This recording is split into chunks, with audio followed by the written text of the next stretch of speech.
Coming up on Life in the Carolinas, We went to where we were actually just about out of money. the inspirational story of a Carolina business success. We had put every dime we had into this. But first, take a look up in the sky. Today we're visiting the Carolina Balloon Fest in Statesville, North Carolina. Folks, stay tuned. Don't leave your seats.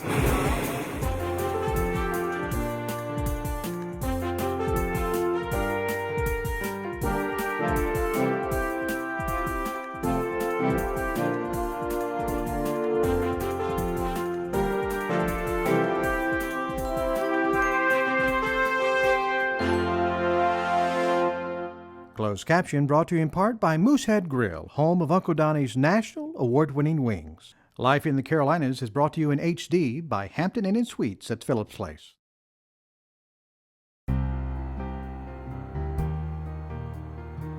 Is there any better way to defy gravity than in a hot air balloon?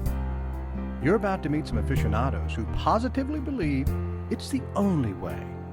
But before they get here, they start here. Okay, briefly, I want to talk to you about tonight. Based on last night's attendance, and based on that we got great weather forecast for this afternoon, I can only imagine that the crowd that we're going to have here tonight will be huge. We're here for the 39th annual Carolina Balloon Festival in Iredell County. We're here early in the morning. These guys are getting ready to take off in just a few minutes, and they're the competitive racers. These are folks that compete on a national and an international level. These balloons are a little bit smaller than some of the balloons we'll see later today. These folks, starting before the sun came up, were a pilots meeting, and they got their charge, they got their targets, things that they're supposed to do from a competitive standpoint. Morning's task number one is a flying test. The 200-foot scoring area will be outlined by orange paint that probably will be difficult for you to see from the air, but it is marked on the ground. That target ends at 9 a.m. Task number two is a Gordon Bennett Memorial. It should also have a diagram. You'll notice that it has an X in the middle, and then you have 3 limited scoring areas, the 2 eyes and the mouth.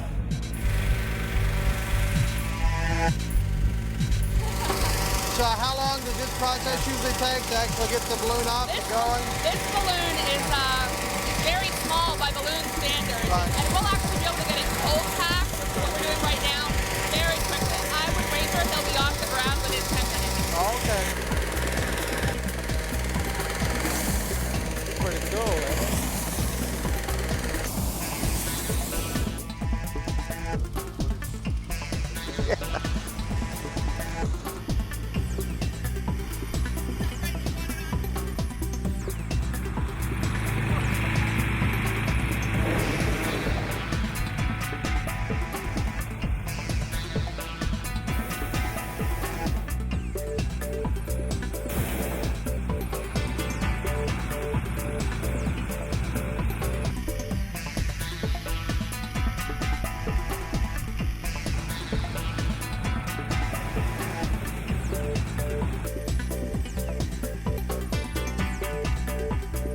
Now, do you know where you'll be landing? No idea. Okay. Okay. So that's one of the up great to the joys wind. of ballooning. It's up to the It's up to wind. the wind, Okay.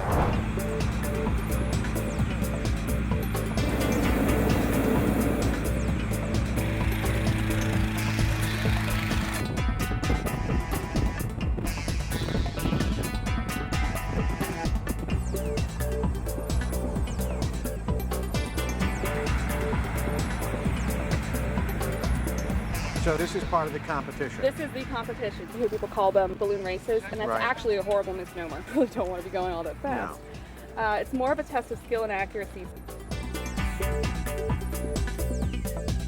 And so the second task is to get a baggie in any one of these 3 areas. Okay.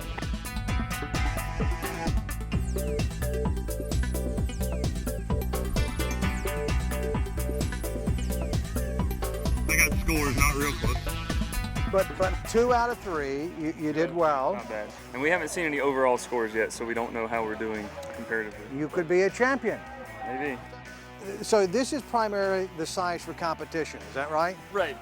This is a pretty standard. This is 42 inches by 50 inches. And I'm carrying 4 tanks in here, which is pretty standard. You really are good for one passenger. That's pretty much it in this one, I right? can put 2 in here, okay. Right. You know, you're a little cozy. Sure. So what are your tasks tonight? What are you doing Tonight it is very simple. All we're going to do is you're going to see one balloon start setting up ahead of everybody else. It's the Jasper balloon. And you'll see a streamer of fabric hanging down below him. And what that is part of the target. So he's going to fly for about 30 minutes and land, set a target out. And our job is just to take off and get to that target. Kind of a hunting thing. Right. It's called a hare and hound.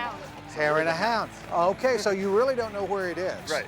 He's scheduled to be right about 5 o'clock. Within a few minutes after 5, the whole place is going to be full of balloons and everybody's going to be taking off. Yeah, it's going to be a little bit of chaos.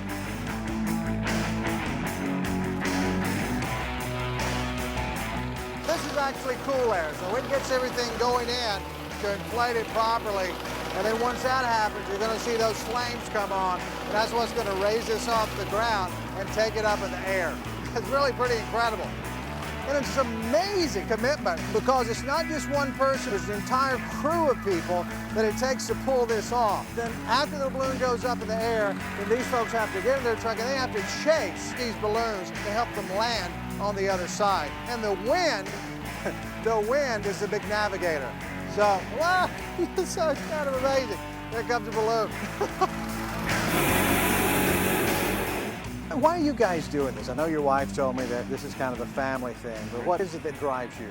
In one respect, you have the competition. I mean, there's just no more adrenaline rush feeling than coming in and nailing a target. There's some excitement. Yeah. On the other side of the sport, when you take somebody up that's never been up before and they're just amazed and having a great time, and it's really just peaceful and you're just floating along.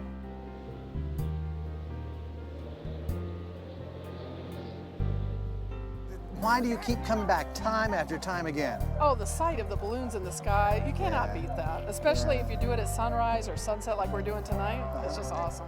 Yeah. This material is really light, but it's super strong. Not only is this used once, but when it lands, they roll it back up, put it back on their truck, and then they do this over and over and over again.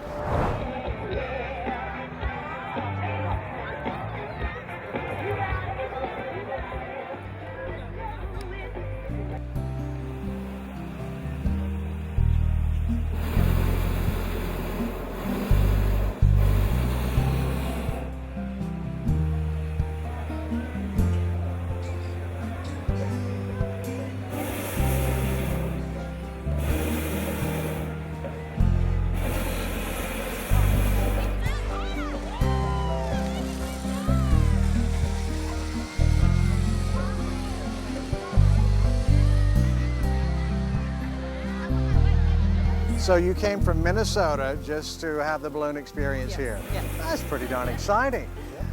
So this is going to be your first flight up. Yes. Are you excited? Yes. Not nervous at all? Not at all. No? Excited.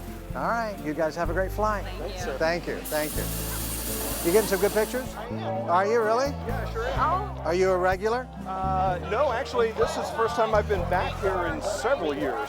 But what does it feel like for you? With the speed with which they went from being on the ground to filling up and then taking off was amazing. Yeah. Wasn't prepared for that. Kind and it was everywhere. I mean, there were so many balloons, their size, Yeah. just overwhelming. It really was. The sensory overload was Absolutely just beautiful though, right? gorgeous. Yeah. Gorgeous. Really nice thing. I was amazed. I didn't think that they would all go up at the same time. What do you guys think? Great. We're having a great time. Are you guys having a good time? Yeah, definitely. Yeah. What do you guys love about the Balloon Fest? The balloons? There's something incredible about the nighttime glow of hot air balloons. It's absolutely magical. Folks, stay tuned. Don't leave your seats.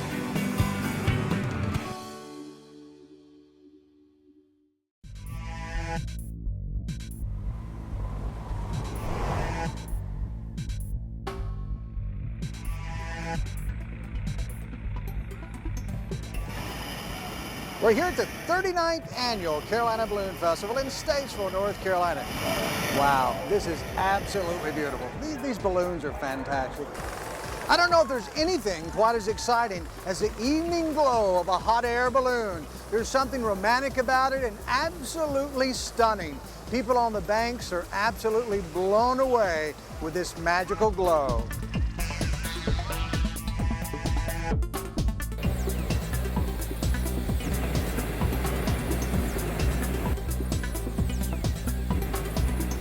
The various manufacturers of balloons use different fabrics, the fabrics of different densities and colors. Right. So your dark colors like your dark purples and your blacks and maroons and stuff like that don't glow as nice as your whites and yellows and your oranges. This particular manufacturer, their fabric is pretty translucent. You know, so when I burn it, it really lights up. The other difference is I can put two kinds of flames in it. I can either put a hot blue flame that we fly with. When I pull those valves, the gas is liquid propane out of these tanks. Is coming back through these coils, being preheated by the coils. And when it comes out, it's extremely energetic. So you've got, like, your barbecue at home might be 50 to 75,000 BTUs. These are 8 to 9 million a piece. I can put a bright yellow flame that's more like a candle burning. Really illuminated. These valves here are also burning liquid, but they're not running it through those coils right there. They're a lot quieter. The primary reason for those valves, one, they make the balloon look pretty because it's a nice yellow flame, but if you're flying over livestock like cattle and horses, that burner doesn't startle livestock nearly as much as a noisy burner. So these are sometimes referred to as cow valves. This is actually an aircraft, even though it's a balloon. It has to be inspected every year by a certified FAA repair station. And as a pilot, pilots have to have a biannual check ride with another pilot to make sure that you know what you're doing. That you know what you're doing.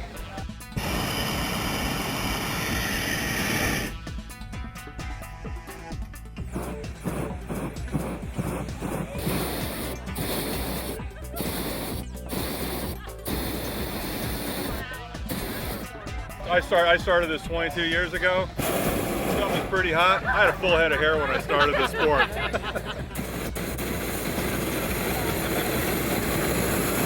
How does the balloon catch on fire?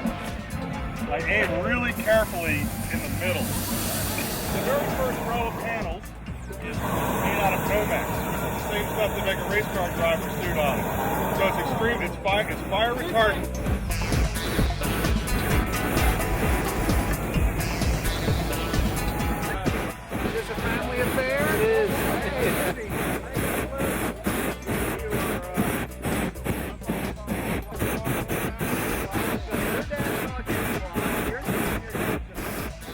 Both grandfathers fly. Okay, go ahead, Bo. Having a great time. I think I lost the air molecule. Watch it.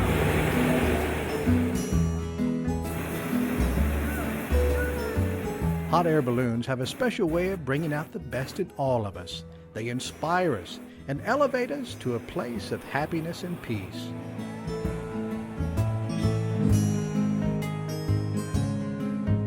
You too can discover the joys of the North Carolina Hot Air Balloon Festival every October in Statesville, North Carolina. Coming up, we'll bring you another Carolina success story.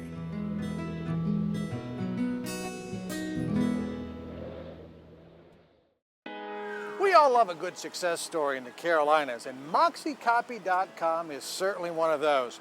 We enjoyed spending time with Rob, catching up with his story of success. Hey Rob, how are you? Hey, I'm doing great, Carl. Hey, good to see you. I wanted to stop by and spend some time with you and the folks here and learn all about your success story. Sounds great. We're working pretty hard, so we'll take you and show you the grand tour. That'd be great. Yeah, I'd love to know that behind the scenes aspect of how this really all happens. All right. Tell me about all the services that you offer at Moxicopy.com. Okay. We produce anything from single-page documents like flyers, brochures. We do any kind of folding to be inserted into envelopes. We do postcards. We do direct mail, wide format, which is posters, business cards, magazines, booklets, newsletters, you name it. So Rob, why don't you give me a kind of the background of printing? Printing has changed so much. It was a very labor-intensive process. There was no digital printing 30 or 40 years ago. It used to be an extremely time-consuming process just to do the setup. But as the technology has developed, it's made it much faster, much higher quality than we ever could previously. And that was one of the things that was interesting about when we started. Most people said that they didn't think we'd have a chance, but that's where the internet has really changed the way business is being done in this country. Printers, I think, would have never thought of doing work for customers all the way across the country, but that's routine for us today. We do as much work for customers in California and Texas and New York as we do here in North Carolina. This is Rob's brainchild. I mean, it's absolutely amazing that he came up with this concept that has turned into a viable presence on the internet. I have to give credit where credit is due. I kind of came along for the ride, and I trust his genius, I like to call it that, because he's very inventive. So guys, tell me how you ended up in Wilkes County. How'd that happen? Well, we had lived in Tampa, and we just got tired of the rat race. It was too much. Being in a big city, there was a lot of stuff going on that is not healthy for kids growing up. We had young children at the time, and we just didn't feel comfortable bringing them up in a city atmosphere. And it was so funny.